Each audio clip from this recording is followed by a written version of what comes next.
caros ouvintes, eu sou Túlio Gomes e estamos dando início a mais um devocional Temor e Tremor. Desde já peço que vocês nos sigam em nossa página no Instagram, se inscrevam em nosso canal no YouTube, curtem, comentem e compartilhem.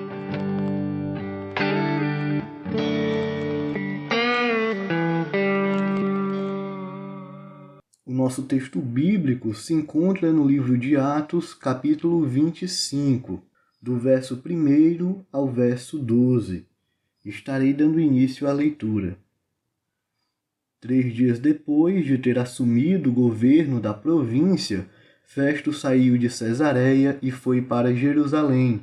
E logo os principais sacerdotes e os maiorais dos judeus lhes apresentaram queixa a respeito de Paulo.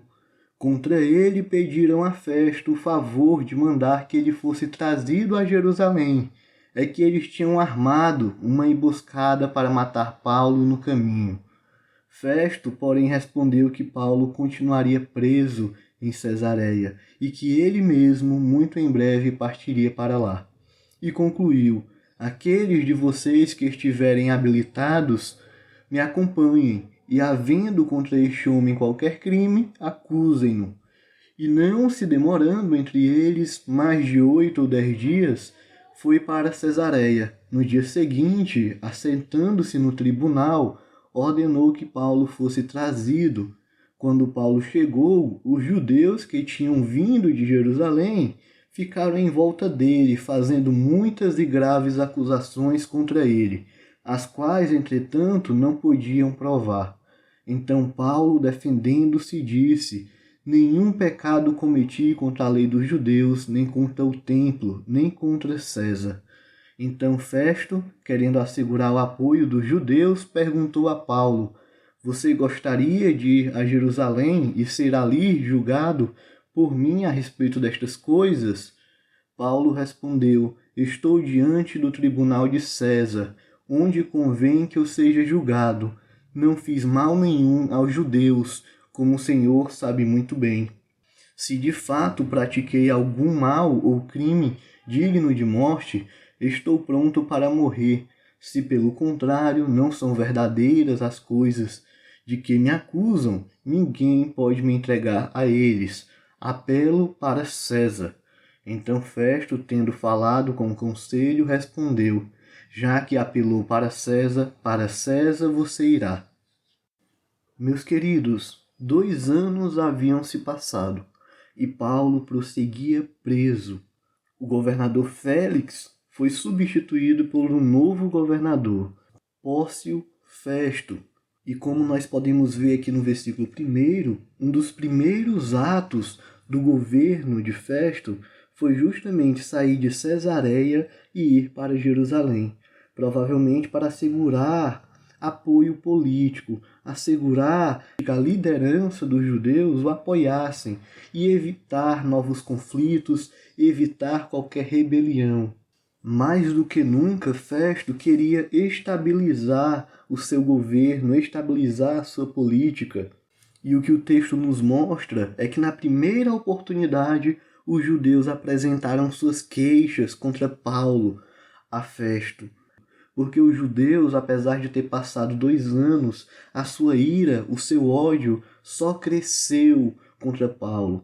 Paulo, como cristão, para os judeus, era uma ameaça. Era alguém que precisava ser calado, ser parado, apagado da sociedade, porque os ensinamentos bíblicos de Paulo a respeito de Deus, o Evangelho, a justificação, a salvação, aquilo tudo era escândalo, era algo que ia contra os princípios e as crenças dos judeus, era algo que ia contra o pensamento, a ideologia dos judeus.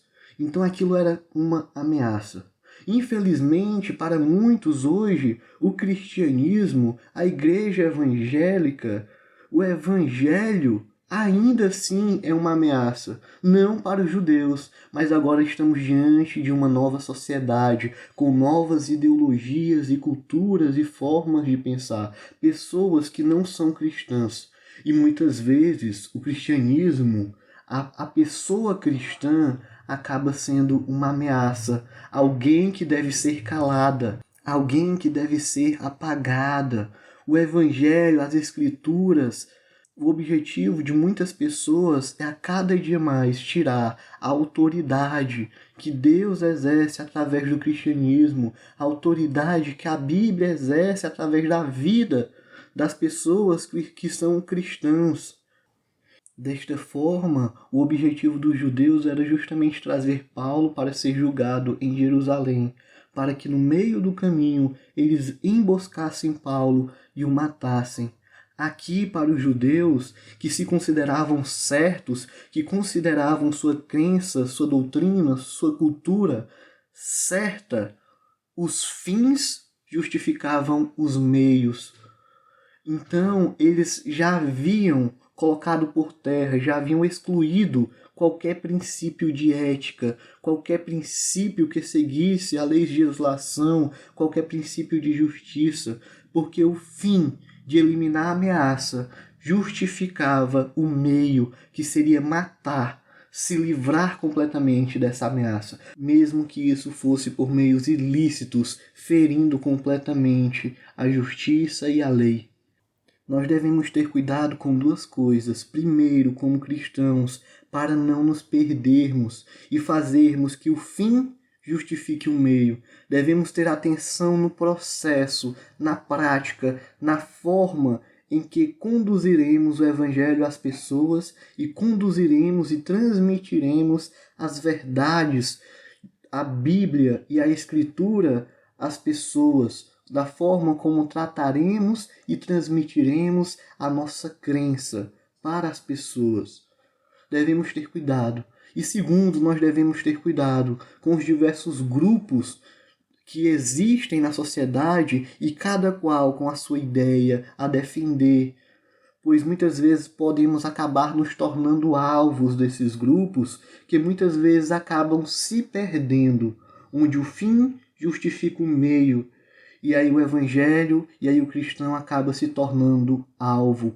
Por isso nós devemos estar preparados para lidar com esses grupos, lidar com as acusações da forma correta, sempre com temor ao Senhor, sempre levando a Bíblia e o que a Escritura diz em consideração, sempre debaixo da vontade de Deus, com amor, com cuidado, com mansidão.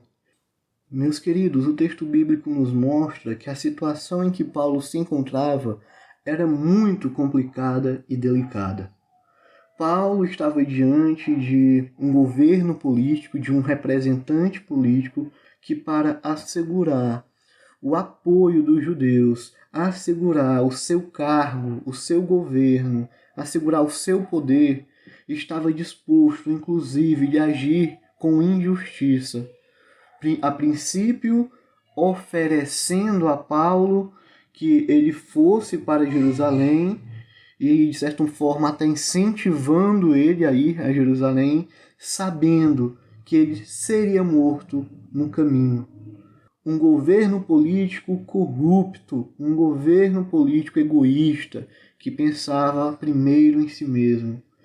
Paulo também estava diante de grupos de judeus, um grupo de líderes judeus que se reuniram em sua volta para o acusarem, querendo e desejando a sua morte, apontando o dedo, querendo a sua extinção, a morte e a extinção não apenas da vida de Paulo, mas também do Evangelho, do cristianismo e de tudo aquilo que o cristianismo traz, de toda a crença de Paulo. Aquilo era uma ameaça aos judeus.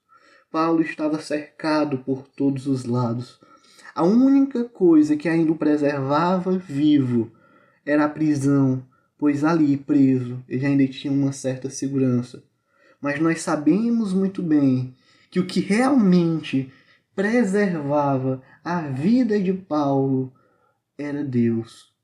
Deus, em sua soberania, agia e intervia em todas as situações para que a segurança e a vida de Paulo permanecesse. Ainda não era chegado o momento de Paulo. E Paulo, diante de toda essa situação, diante do misto de emoções que se formavam em seu peito, talvez medo, tristeza, por toda esse ódio e raiva que se cercava diante dele. Apesar disto tudo, Paulo ele estava debaixo da graça e da soberania de Deus, ele confiava em Deus e ele era fortalecido por esse Deus.